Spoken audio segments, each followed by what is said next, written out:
Well, conditioning is always important, just to be able to push the pace if you have to go 5 rounds, like in the Coke fight or the sit-a-sack fight. And I guess talking about heart, it's going to be important, when you get hit hard or cut open, and you just got to keep going, and you got to be willing to keep going and just make the decision that no matter what happens, if you get cut or stopped, knocked out, you're just going to go forward. And sometimes fighting with pressure like that, pushing forward, you're going to get hurt, but it's just part of it. What do you think are the biggest elements to your style and that has helped you with your success in the ring so far? I think probably the most important parts of my style are going to be the pace that I set. Just throwing constantly and keeping the pressure on people, like we just said. And I think that my defense is a little underrated, actually, considering I've been cut a couple times and everything happens. I press forward a lot, but I don't really take a lot of clean shots. I have a good long guard, good tight guard, and I think that when you're moving forward, that becomes important, so you're not just walking into shots that are landing clean on your chin constantly, Now, speaking of which, with your last 2 fights being losses due to body shots and everything, do you feel like the long guard is still a useful tool that you're going to keep utilizing, or you're going to switch things up in order to avoid as hard body shots? I think the long guard's still a useful tool, but in kickboxing rules, I don't think it's quite as useful, because you're controlling their hands without really like an end goal. So if I'm controlling their hands, I can stop them from throwing maybe and block, but I'm not going to enter the clinch or set up elbows and knees as much. So I think in glory rules, it's better to adjust and use a little bit tighter guard. You put the earmuffs on and maybe some head movement, which I don't use as much in Muay Thai, but I still plan on using the long guard a lot. I like it. I think it can work. Just got to change some things. Well, along the same lines, has it been a time where the style that you've kind of are moving forward, conditioning hard, has worked against you? I think so, yeah. I think there are probably some fights where I took a lot of damage that I didn't need to take, even though I won. And then some fights where if I had been a little smarter and taken a step back or moved a little here and there, like the fight with Kevin Ross or something, then things might have been different. But, no matter how you fight, you could always do things better. I'm still going to move forward. So your pro debuts on Lion Fight, Glory, K1 have all been against super tough, experienced opponents, and usually in the boxing world, the MMA world, even the Muay Thai scene, a lot of amateur fighters or low-level pros are built up, but you kind of got fed to the sharks. Why do you feel like you chose to do it this way and play it more dangerous than playing it safe? Yeah, I don't think in large part it was by choice. I just take whatever fights are given to me. Always took any fight that was offered to me, and I feel like fighting tough guys like that is better for me to learn. I don't think that you learn anything from fighting bums, padding your record out and building yourself up. It's all just nonsense. It's a lie. I could fight 100 bums and I'm not going to be any better than I am. I'm probably a lot better off for fighting the guys I have. So I don't think I really chose it, though. It just kind of happened, and I just took the opportunities that were given to me, and I'm happy to take them, and I'll keep fighting the best guys that they could throw at me. So Coach Chanawat is a super experienced Thai champion who's well known in the Muay Thai community. When you fought him, not many people thought you were going to win. And so going in there as an underdog, it looked like you utilized your clinch, your aggression, your heart to just kind of out-pressure the Thai. Can you talk a little bit about what your game plan was going in and how you adjusted it, or if there were any surprises? The game plan going in was definitely to use my boxing. I had seen a couple of his fights before, and his boxing's a little stiff. He throws 1s and 2s, but he doesn't put together big combos, and it didn't seem like he had like a ton of punching power. His kicks are hard, his clinch is strong, and throughout the fight I realized that I felt like I was winning everywhere the fight went. I could stand there and kick with him. When we were in the clinch, I felt stronger and was able to dump him and land some knees and elbows. And whenever I had the chance to let my boxing go, I was able to string together some big combos and really, put it on him. He was strong, but I think everything in the fight went basically about as well as it could have. And I felt like after the first round, dominated the rest of the fight, and everything went according to plan. Forcing Pierre did it. Yeah, I don't give a fuck about George St. Pierre. George St. Pierre did gymnastics and then just laid on people. You know?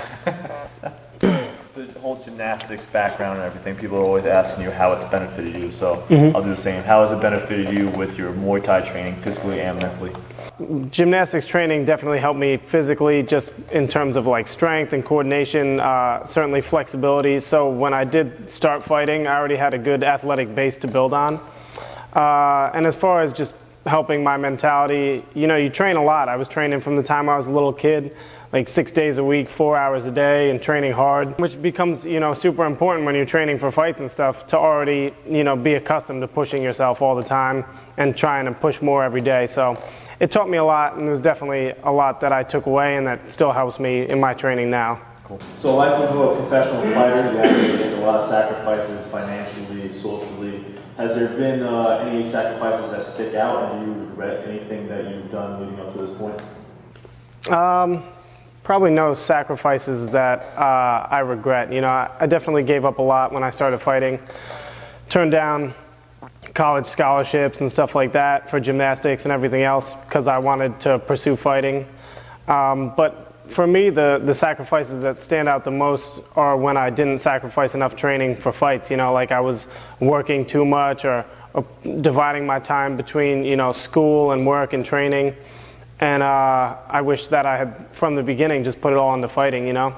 So if you're going to do something, you just got to do it 100%, and you'll definitely regret, you know, not putting everything you have into it right from the beginning. So you had a relatively short, compared to some other people's amateur career, and what was your record overall? 12-5. Yeah, so like it's not like a fancy record or anything, but once you made the jump to pro, it was, I mean, you went 7-0 to start, I think, like, and so can you talk a little bit about why you felt like it was you were ready to turn pro, and then what the difference was between the amateur level fighting and pro level fighting? I felt like I was ready to turn pro, probably because I had fought a lot of high level amateurs, even though I didn't have a big amateur record. I had fought a lot of guys, you know, with, you know, 20, 30, some with 50 plus fights, so I felt like, and I beat them, and I could hang with guys with that amount of experience. And then it became, despite me only having, you know, 15 fights, it was hard to find opponents. So it was basically, it was sit there and have guys back out or just straight up not take fights or go pro, and then, you know, ideally they don't have a choice. They just got to fight because that's their fucking job. So we went pro, and I feel like the difference in competition at first was really not that much. You know, I had fought guys as amateurs who I think were better than some of the pros I've fought, you know, and it all depends. Some guys definitely go pro when they're not ready. Not a good idea. And then some guys stay amateur probably longer than they need to. They get the experience they need, and they hang around the amateurs. Maybe they're trying to pad their record or build themselves up, you know, which I don't think is necessarily wrong. It's good to have the experience and the credentials, so on that side, I guess that's okay. But I feel like when you go pro, there's not a drastic change. You know, a fight's a fight, and you got to keep getting better, and the guys will keep getting better. But I didn't notice like oh man, I'm pro, all of a sudden these guys are animals. You know, they're all just people, just like you. All right, so Stockade Martial Arts, me and you started training around the same time. JJ has basically built us from the ground up as fighters. Can you talk a little bit about how having JJ and me a part of your just training ritual has helped you and benefited you as a fighter? I mean, JJ, number one, as a coach, as far as technique is concerned, you know, the proper way to throw things, respond, just teaching you, I mean, anything. He's a great teacher. He's great at breaking things down, really like analyzing and things, and you know, getting you to do something in a way that you might not necessarily think of it yourself, trying to open you up to something. Having you as a training partner, and even JJ, badass for an old man. Yeah, he can throw down. He only has like 3 amateur fights, but he fucks both of us up. Yeah, he's a beast. But having you guys, and especially you from the beginning as a training partner, you know, always gave me somebody to like push against. You know, somebody who was at the same level as I was, and we could always push each other. Because, you know, there are times like when you've been gone or JJ's been hurt, training by yourself is just not as fun. It's not as fun. It's not as easy to push yourself.